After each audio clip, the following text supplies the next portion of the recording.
In this video, we're going to cover how to access the employer portal, and also this is the same way that if an employee wanted to access their own data on a PC or something bigger than a phone, they would use this exact same method. So you go to the mytimesheets.co website and asks you to log in. So I'm logging in as an administrator, so I'll have full rights. If the employee was logging in with their own details, they would only see their own record and would only be able to do whatever the administrator of the system has enabled them to do.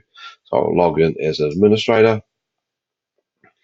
And what I come into is my process timesheets menu. So going across the menu very quickly, we've got the employee master file. I've got this demo turned on to also do team timesheets. If you don't have that enabled, then you won't see that menu. Process times, which is where we are now, reports, exports, and settings. So first thing I'm going to do is just quickly show you how to review the timesheet. Now, as an administrator, I see all of these icons. If I was only logged in as an employee, I would only see the review times and the reports. I wouldn't be able to see the export, undo export, future dates, and lock period, etc. So if I come in here and I want to review some timesheets, I come in and click on review times.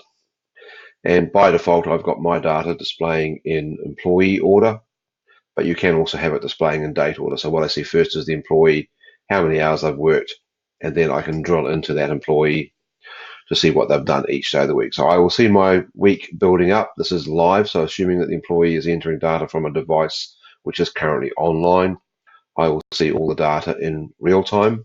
So even if they've clocked in using a browser and haven't clocked out, I will still see it sitting here as a pending entry. So I can come in here.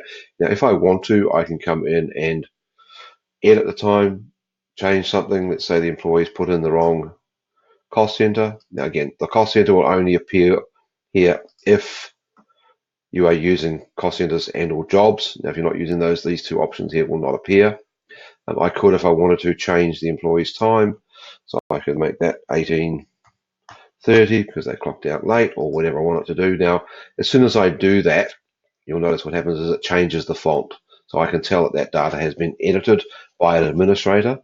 I've got a question mark against each of these records because these have not yet been approved. So what you will see when you're at the employee level is you'll see any employee who's got times that have not yet been approved. Now, if you had an employee who had a pending timesheet, i.e. they've started the day and they haven't finished it, you would see an hourglass here. And if you had an employee who had any declined records, then that would show with a thumbs down. So what I'm seeing in this view is the hours that they've worked week to date, and the units is for any leave, allowances, etc. that they may have entered into a timesheet during the week. So if you're interested in seeing things like fatigue management in the pay cycle, this will tell you what they've done. Now, there is also a different view where I can see this broken down by day by employee as well if I want to, in a very quick snapshot. But for now, we'll just go back into here. So if I wanted to approve the employee's timesheet, I would simply come in here. Now I can approve them one at a time. So I can just come in here and say that's approved. And it catches up with me. So you'll now see it's got a green thumbs up. Or I can just quickly scroll down here and say, yeah, I'm happy with all of these. They all look okay to me. And so I'm just going to go approve all. And I've approved all of the timesheets for that particular employee. Now, when I'm looking at my list of employees, depending on what my administrator status is, so there are departmental or cost center administrators who can only see a subset of the data, so they can only see employees that are under their supervision. I'm logged in as a full demo, full admin at the moment, so I can see all employees. So basically, you'll see now that the question marks have gone from the Steve record. There are green thumbs up on all of those. Now, if, for example, something was declined, I'll just show you an example here. Let's say on Tuesday, there was 2 hours of work time and there was 4 hours of sick, but we decided that Steve didn't actually have any sick leave, so shouldn't be entitled to it, so I can decline it, and now there will be a red thumbnail. And that's what the employee will see at their end as well. So they'll see the icons, and then I'm simply going back to the next employee. So if we look at Julie here, for example, Julie's very good at entering her data, what she's done, where she's worked during the week. She's also good at putting in her breaks. So again, I can come in here and say, okay, well, I know that's all okay. I can approve it one at a time, or I can approve the whole lot at once. The other thing you can do when you are in this area is if you want to stop your employees from editing a timesheet or adding more time to a day that's previously been closed off, you can simply lock it. So I can come in here and say, right, I'm going to lock my period up to and including the 15th, because I don't want them entering any more data into those dates. And now when I go into the review times and check the record, let's say for Julie, you'll notice it's got this lock symbol here on the left hand side, which means that an employee could not go into that day and add or edit anything regarding that specific date. Now what we've also done is, even if the data is not locked, I'll just go back and unlock it, and you've approved something. So let's say we go back in here and this was approved or declined, and an employee comes in and edits it, it immediately puts it back into an unapproved state. So you'll know if people are editing it by A, the font has changed, and B, it'll go back to an unapproved state. So what happens is basically you go through the week or fortnight, this data builds up, and you are approving it as and when necessary. Once you're happy that it's all ready to go, you can run a number of reports.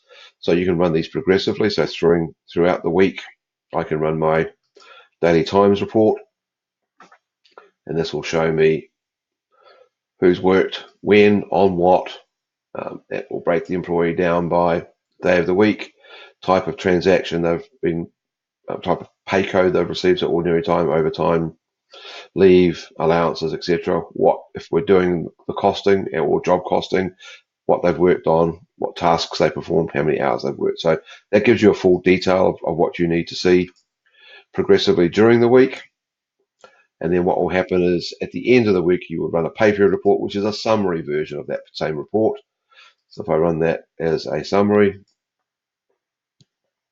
then I will get a smaller breakdown of what the employee has done. And the only time you'll see multiple dates is if the employee's done multiple things. So for example, this person here, me in fact, had 1 hour of did not work time and 9 hours of work time. So again, that's why it's got a split between those days.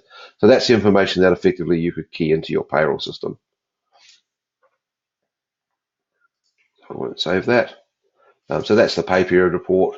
And then the next step after that is basically to export the data to your payroll and then go into your payroll system and import it. If you found that something was wrong, you can undo the export, which brings it back, you fix it, and then you come forward again. You've also got the future dates option here, where you can see any employee who's got leave that's been booked in the future and whether it's been approved or not, as the case may be. So you can look at that. So employees have the ability, again, if you enable it, to do that. You've also got your messaging icon here at the top. So if there is an employee who has sent you a message regarding their timesheet, you can come into the messages and you'll see that that's when I was doing the earlier demo for how the app worked. There's the message that I received. I can send a reply and send that back, and that will go back to the employee via their app and or via email that there is now a reply. And again, what you'll see is there is a thread of the message going backwards and forwards throughout the historical data. The other options you got in here, which you can have a look at your leisure, are reports, exports. Settings is where we set up your departments, jobs, cost centers if you're using those, your different types of users, and your preferences. Now, all of the settings options are set up by our team. And then there's the employee master file, which again, we set up the employee themselves. So we give you full training on all of those options. And the purpose of this video is really just to show you how you go and check and edit times. Now, this particular browser version will work on any internet connected device. So if I wanted to look at this on a smartphone, then I could look at it on a smartphone as well.